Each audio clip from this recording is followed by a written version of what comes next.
My in-laws love hosting people. And trust me when I say this, they're great at it. And when their motto is, the more the merrier, you can find yourself running out of counter space pretty quick. So I'm gonna give you two solutions for that problem. The first is a wooden cover that you can place over your stovetop. I have a video coming out next week on how this one was built. And the second is this kitchen sink cover. They both brighten up the room and create a lot more space. So let's jump into it and I'll show you how I made them. The first step is to get a perfect outline of the sink. And for that, I'll be using cardboard. Because the sink wasn't a perfect shape, I broke it down into 3 parts, a rectangle and 2 curved top pieces. For the top, I just traced the shape of the sink with a pencil and cut out both shapes using my utility knife. I then took the 3 parts and fit them together like a puzzle to get the perfect outline of the sink. The cover needs to overhang the sink by 1 inch on every side.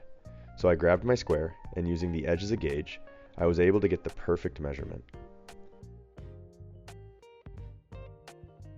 I then squared up the cutout and measured 1 inch past and drew the opposite boundary line.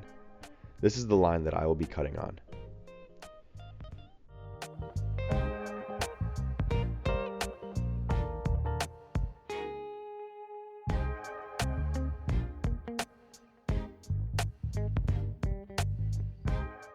Once you have your block cut out, you need to measure where the top cut will go, and then trace it. Remember that after you traced it, you need to add 1 inch, and then you will retrace it again.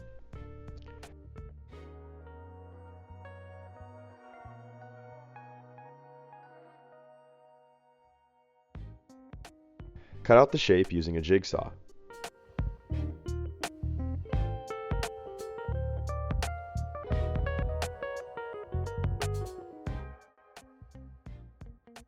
And then test the fit. To create a snug fit, I'll be using blocks on the bottom. To find where to place them, I put tape around the edges.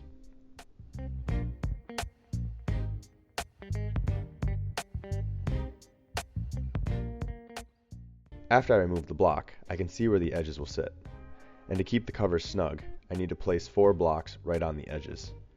So I need to measure from the tape to the insides of the sink. Then, take those measurements and transfer them onto the block.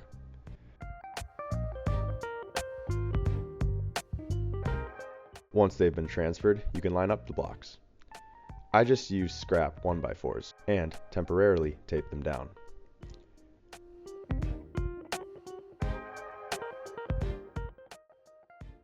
Check to see how it fits. If you are happy with it, you can take it out and permanently fasten the blocks down. I use my pin nailer with 1 1/4 inch brad nails. Don't worry about removing the tape. You can nail right into it and then remove it after.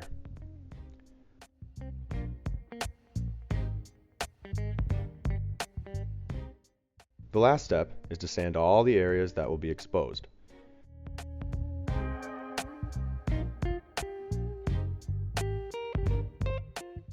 And then make sure you add your favorite choice of stain.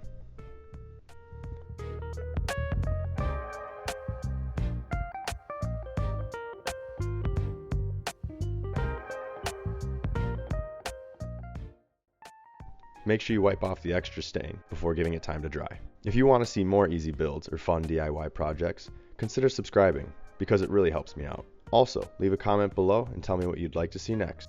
Have a good one.